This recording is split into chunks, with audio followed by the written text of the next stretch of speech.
Hello everyone, this is Jeremy and welcome to episode 7 of Celestial Journey. Today I would like to get started in blood magic. You see I've laid out the shape of the blood altar here.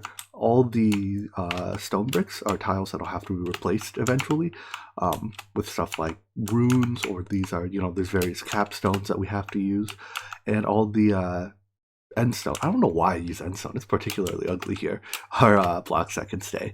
But before we do that, I want to take a quick detour and make the resonant jetpack. If you notice right now with the hover mode enabled, we slowly sink, and that makes building and stuff a little annoying because, you're building, but you're also slowly sinking. So now that we have, ender pearls and stuff, I think this should be quite craftable. It has the added advantage of once we armor it, it has, one more armor than we have now. So crafting time. Alright, so all we have to do now is take the armor off our existing jetpack, and then we should be able to upgrade it to, this way? Hold on, what am I missing? Nothing, I just have to know. Alright, so capacitor goes here, and jetpack goes here, nice. And then we can also upgrade our armor while we're at it. Let's see, Indarium. Oh, need 2 more pieces. I'm still casting it out of our smeltery right now. By the way, I was told in the comments that we can melt villagers into emeralds, so that'll be a source of emeralds later. I tried it out and see we have a little bit of emerald in our alloy smelter as a result. So anyways, induction smelter can upgrade our armor. Oh boy, this... Oh no, okay, I was about to say, it looks like it's going to take a while. But that was probably just some lag. So, now that we have our upgraded armor, we now have the tier 4 jetpack. Not only is it a lot faster in horizontal travel, but I think it has a perfect hover mode. Right, oh no, it's not quite perfect. We still lose a tiny bit of Y over time, but it's pretty darn close.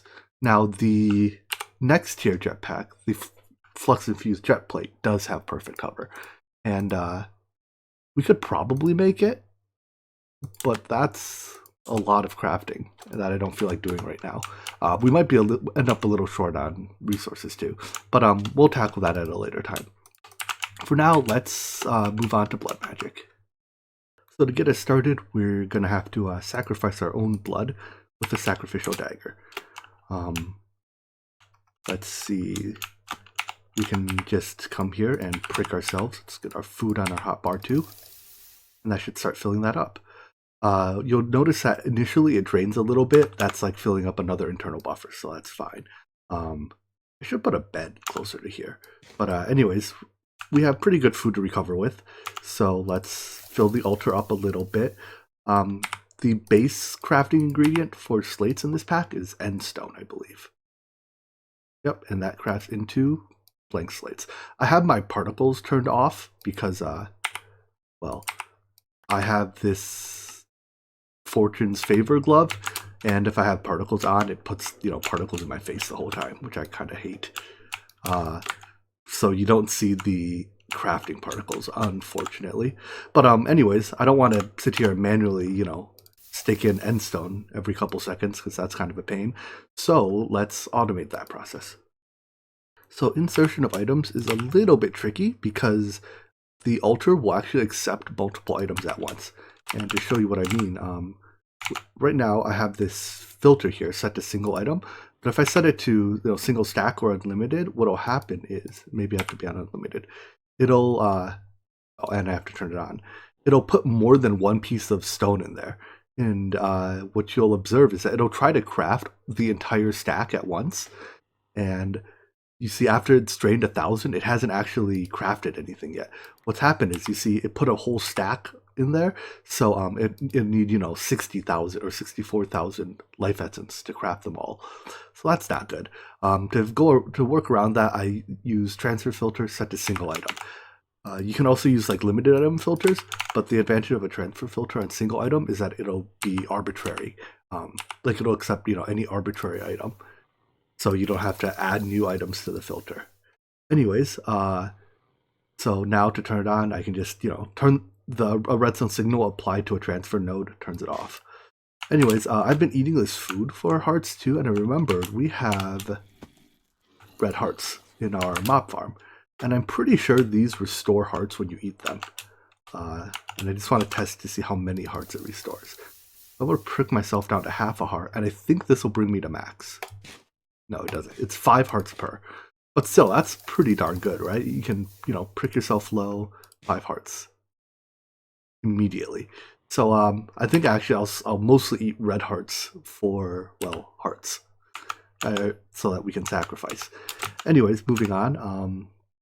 Now we have to automatically extract the finished product, right? If I turn this back on.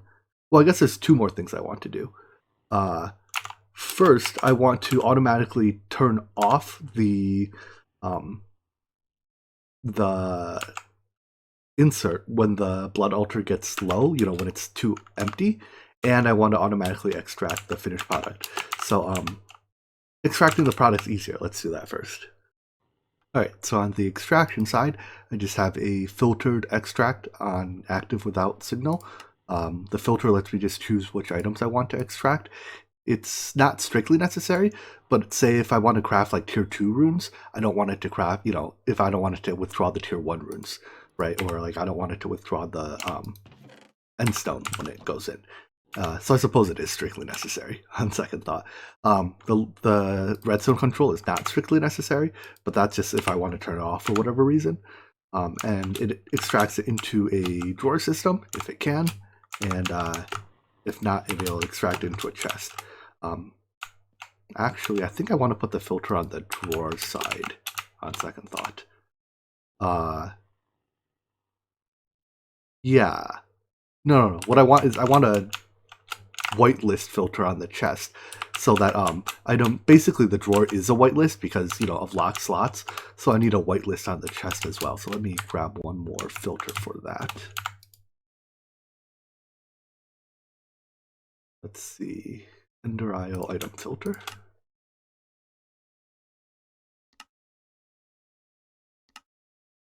Alright, there we go.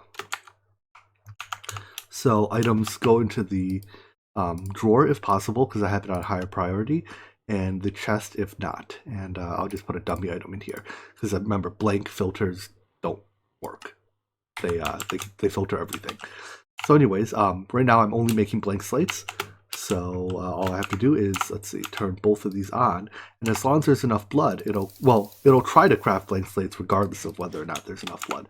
But if we watch, see, it finishes that one and a new one goes in. Now what'll happen though is it'll keep crafting even when there's no blood left, and what you'll see is, let's see, it'll take a couple more pieces. Also, I want to put some upgrades in the drawers. I don't want to, for now, well, here, I'll put them after. I want to show this problem here. So right now we have 1400 blood. That's enough for another craft. At 400 blood, though, there's not enough. And what will happen is it'll run to 0 and stall. And if we don't give it more blood, this will sit here. And actually what happens is if we give it blood slowly, it'll never craft. Because while there's no blood, it crafts backwards. Like it makes negative process. Anyways, being nighttime, I don't really want to sit here at low health. So I'm going to sleep real quick. Could you not? Oh my gosh, so many skeletons. Please no. So I want to fix this problem by automatically turning this redstone signal on when the blood level gets low. To sense the blood level threshold in our altar, we use a comparator. I use 2 because on both sides here I have redstone sensitive components, so I don't want to put a potentiometer here and leak a redstone signal there. They're in subtract mode. This sets the threshold. So what we do is, let's see, by turning this up, we can turn the threshold up. You can see it turns off. And by doing this, we can turn the threshold down. So right now it's saying, as long as the threshold, or as long as we have more than this amount of blood, output a signal, which I think is actually backwards from what we want to do. So let's add in a NOT gate here, and that'll complete the logic. Right, so a million ways to make a NOT gate, but let's go with the vanilla way. And this should be input red, that's output red. So now when the threshold is below this, or when this is off, it'll automatically turn this off. So even if I turn this on, it'll put items in until the blood level gets sufficiently low. And let's see if we can observe that. There we go. So right now it's set to, I don't know, like 10, so it's set pretty high. If we bump that down to like 5, it'll once again turn on until the until we have less than 3,000-ish blood in here. So it'll craft this one, it'll craft one more, and it should not craft any more than that. It'll automatically not insert because you saw that turn off. Wait a second. No more. Hold on. Why is this still crafting? Does this not connect the way I think it does? If we do this, however, I think that'll do it.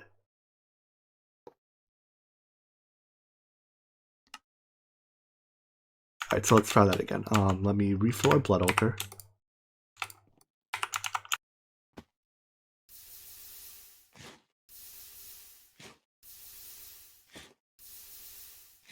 Having these red hearts to eat really helps. All right, let's get a little bit more than that.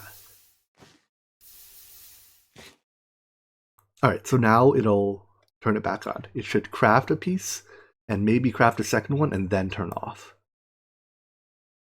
So 1, 2, we should see that comparator turn off and no more. No, why? What's happening here? Oh, does this have to be a strong signal because I'm powering an adjacent block? I think that's how redstone signals work. That appears to be what I overlooked. Let's try that again, just to be sure. Right, I think the rule is a strong signal can power adjacent blocks, whereas a weak signal can't. Maybe, possibly. Anyways, yeah, it's not filling, but it should be filling now. I'm doing something terribly wrong, and I'm not sure what it is. Yeah, I don't know what exactly did it. I had previously this piece of conduit, and obviously these connections were off. I switched it to that piece of conduit, and it works now. I don't know if it's an ender isle bug or if I'm overlooking something. Either way, I'm not going to sweat it too much. So now you'll see it'll craft until we reach our threshold, and it'll automatically turn off the insertion, so we don't have to worry about it getting stuck. And we can change this threshold as needed. The only thing I have to remember is when I change this rune, I have to remember that it breaks this redstone comparator, because comparators have to, rest on blocks.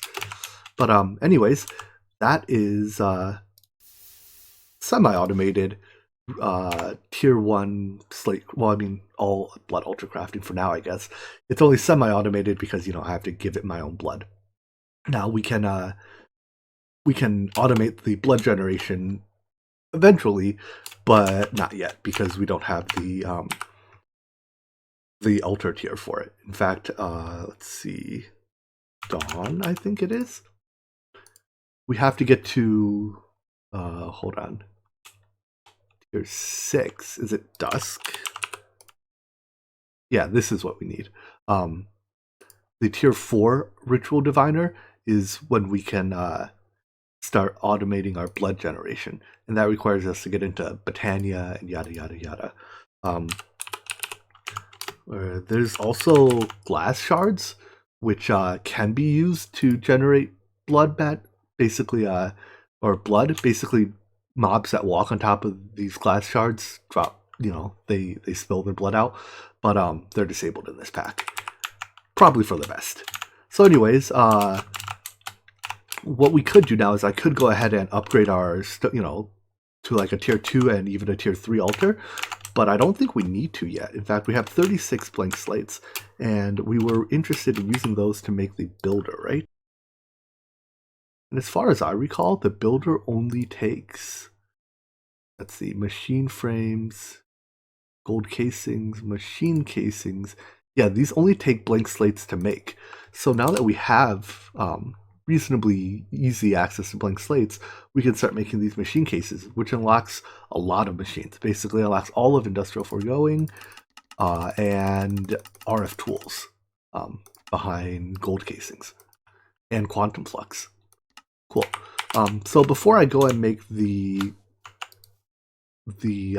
builder, let's go ahead and pin that or bookmark that. Don't need you anymore. I think we want to automate our production of plastic. Because right now, producing plastic, if you remember, comes from these tiny dry rubbers that are a small chance output from cutting silicon boules. So while that's not unreasonable, it takes a lot of sand and coal to make it. However, now that we have access to machine cases, we can make plastic in the latex processing unit. So the latex processing unit takes a machine case to make. Thankfully, I saved 2 pieces of plastic when we made our first batch, and we'll use that to kickstart our plastic making. Before we can make the latex processing unit, we actually have to make some latex. To do so, let's see, I have these tree fluid extractors, and they produce fluid latex from logs. And in fact, something I just recently learned is that not all logs are created equal. Acacia is the best, followed by dark wood, and it seems everything else is the same. Or dark oak wood. Unfortunately, I don't have acacia wood, so I'm just using dark oak. To place the logs, I just have a drawer with them in it, a import bus, causing them to be placed with the formation plane. Doing it this way is the easiest because block placer, all these the open blocks block placer uses the industrial foregoing one, which uses a bunch of plastic, which again is difficult to make for a little bit. Anyways, this will produce a bunch of latex, and then once I get a bucket of it, I can use it to craft the latex processing unit because it just uses a bucket in its recipe. Last and not least, the fluid latex is combined with fluid water to make these tiny dry rubbers. And then all we have to do is craft them into regular dry rubbers and into plastic. I wonder, do these fit in a compacting drawer? If not, we'll need a crafter of some sorts. Looks like they don't. Oh well. I guess I'll build some type of mechanical crafter for these. Alright, the mechanical crafter from Extra Utilities is slow, but it gets the job done. So when this thing produces tiny dry rubber, they get jammed up here. When we get 9 of them, it crafts into a dry rubber. I guess I could smelt this. I don't know if is there any reason to keep it in dry rubber form. Doesn't look like it. So at some point I'll replace the drawer with a, furnace of some sort. But for now I'll just manually move it over and smelt it. But anyways, this is a much easier form of making plastic than cutting up those silicon boules. So yeah, this will effectively produce an infinite amount of plastic. It's not the fastest, and it consumes a little bit of wood, but it's still a pretty good process. Cool.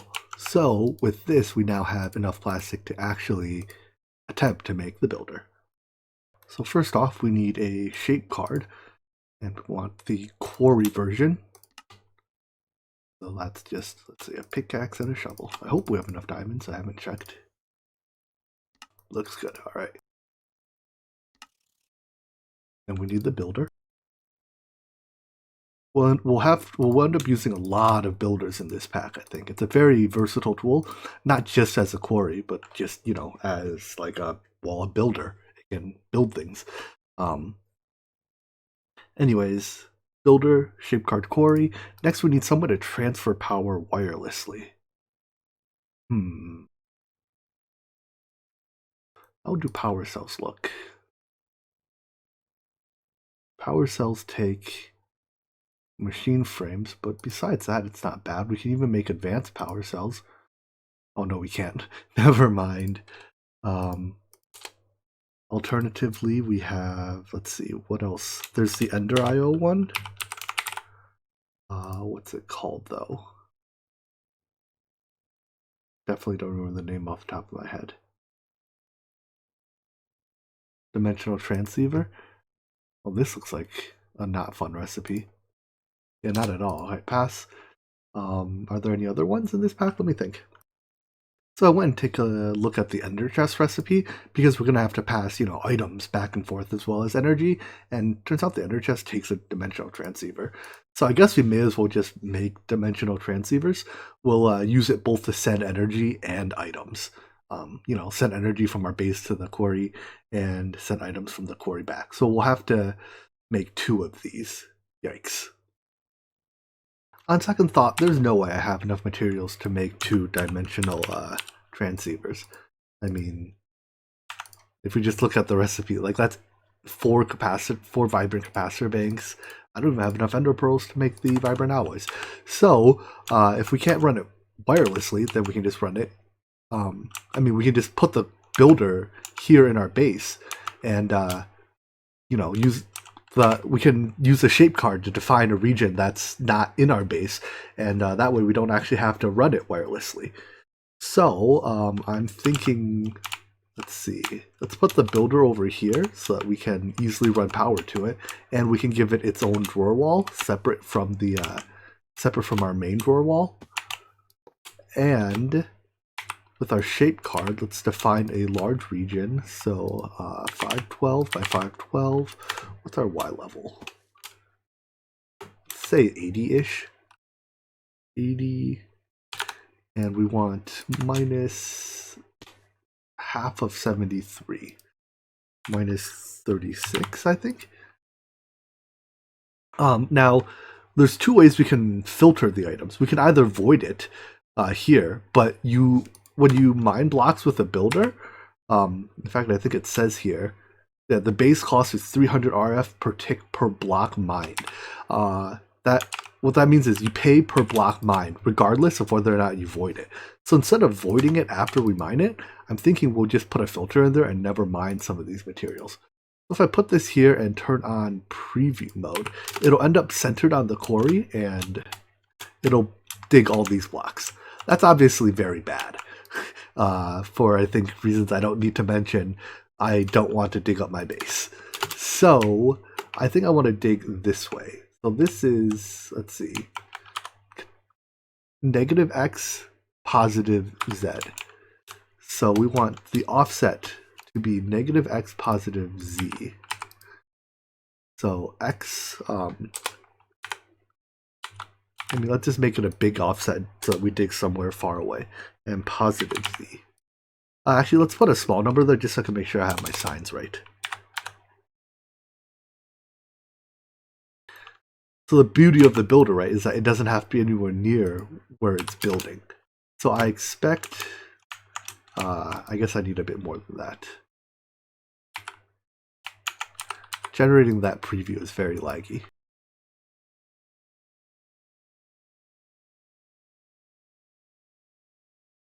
All right, so turn the preview back on. I expect it to be an area over here somewhere. Perfect. So now I just need a bigger offset because this is still, dangerously close to digging up our base. There's actually another way you can set the range on this too. You can shift right click the builder and then shift right click the 2 corners that you want to dig. And if you have like a predefined area you want to interact with, that's probably easier than trying to figure out these offsets. So let's turn the preview mode back on. Whoopsies, did I not save settings? No. Is there a maximum offset it can do? Hold on. Alright, so the way it works actually is that there is a maximum offset of plus or minus 260. So values greater than that, are effectively treated as 260. So I moved our builder a little bit further. This way, when we dig this, it'll not, as long as we don't build any further this way, we won't end up accidentally digging our base. So next, we just have to set and make the filter. All right, here's the filter I'm using. I have it on blacklisting and or dictionary matching with these don't really matter. Well, I guess we don't want to match a mod. But basically, it's like grass, dirt, because we're or dictionary matching, or we are, yeah, we'll end up not getting any wood or any leaves, which isn't like normally I don't mind my quarry digging up, trees, but since this is within visual distance of our base, I don't want to turn all our trees here into dirt trees because that's a little ugly. Besides that, the rest of these are just like the common filler blocks we find underground. I'm sure I'm missing some and I can add them as I go. So next thing is I want to run power to here. And I may as well just run it off my main conduit. Alright, I'm running power to it underneath. Look at me hiding my wires. And it needs a place to put its output on top. And I need a lever to turn it on. Sorry, tree.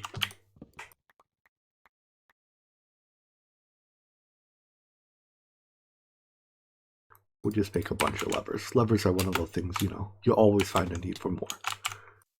What did I take damage from? Anyways,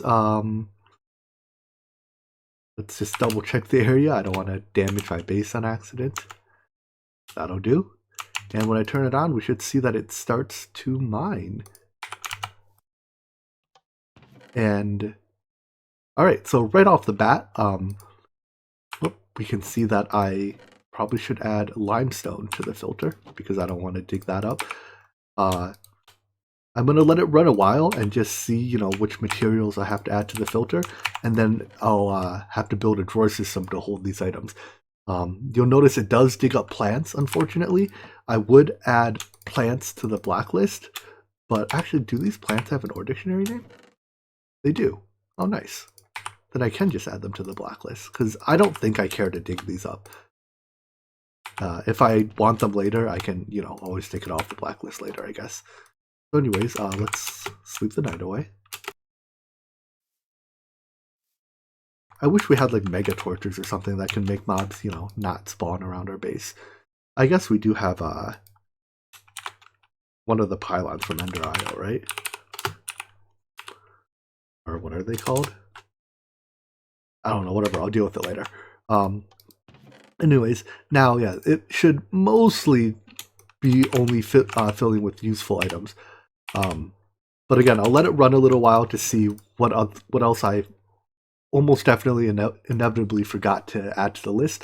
But now that we have a quarry, this will produce, effectively speaking, an infinite amount of raw resources. Now, a lot of this stuff we have to process. Ores are not useful in their ore form, but it sure beats having to go out and mine. Another thing to note is that this is using our power very quickly, and that's with this running, I believe. So we're going to need to add a couple more turbines and probably automate the process of, making the liquefied coal for it, because at this rate we're going to run out of power. So automatically fueling our generator is pretty easy. Just have a sag mill and magma crucible. We can put coal or blocks of coal into the chest. It'll get crushed down into pulverized coal, melted into liquefied coal, and then I moved our fluid intake valve over to the, closer to here. Cool. So this will always keep, as long as we have coal. In fact, I'm going to grab a little bit more now. Not enough power. Yes, as expected. Anyways, as long as we have coal, let's turn it into blocks of coal. I guess the compressed hotkey doesn't work here. Anyways, I'll grab another stack of block of coal, and we can just drop that into here. I checked that the sag mill recipe for blocks of coal does indeed still benefit from the grinding balls, so I have some grinding balls in there as well. Cool. Next up then is we have to increase the amount of power we're generating. So right now we're producing 700 a tick with 1 manual and 2 iron turbines. But I think this thing is consuming somewhere in the vicinity of, I don't know, 2,000 or 3,000. And in fact, we can see that it's completely empty. I have added a couple more blocks to the filter, but now it seems like everything we're digging up is stuff that I want. So it looks like we might have the filter done, but I'm just going to let that continue to fill up the chest for now while we increase our power generation. So let's see what, I think we need more turbines. And the best ones are Manulin and Indarium, I believe. They're both 500 RF a tick. And I think we have enough Indarium. How many Indarium ingots is it per? So it's 5 makes 2 blades. So 1, 2, 5 times 4, 21 Indarium ingots each. Yeah, I think we have enough. Let's double check. Haha, just kidding. We have 4 Indarium ingots. Do we have any more here? 54, perfect. And I think we should have some ender pearls. Only 7 stacks, so that's not a lot. But this is enough to make 2 Indarium turbines. That's another 1,000 RF a tick. Let's start with that. In addition to making a couple turbines, we can also make the gas mix compressor, which will increase our fuel efficiency. So right now we are 700 RF a tick, and there's an efficiency number somewhere, 135% efficiency. Let's add these on. Again, the multi-block can be any shape, so they can more or less go anywhere. And now we're 1,000 more RF a tick, and our efficiency is 185. So we're using fuel faster, but we get more RF per bucket of fuel. And in fact, we're using about 1 millibucket a tick of fuel, which I think we can produce far faster than that. All right, cool. So with this, I suspect we are still probably underproducing. Let's see. Yeah, I think we're still producing less RF than we're consuming, because this is still complaining about not enough power. However, I'm out of Indarium, so I guess I can cook a little more, but hey, get out of here. Yeah, I'll make a little bit more with the ender pearls we have, but I think for now, let's wrap up this episode. I'm glad we finally got our quarry up, because this will allow us to have so many more resources. It'll really kickstart us into the rest of the pack. So anyways, I hope you enjoyed this episode, and I hope to see you in the next one. Take care. Bye-bye.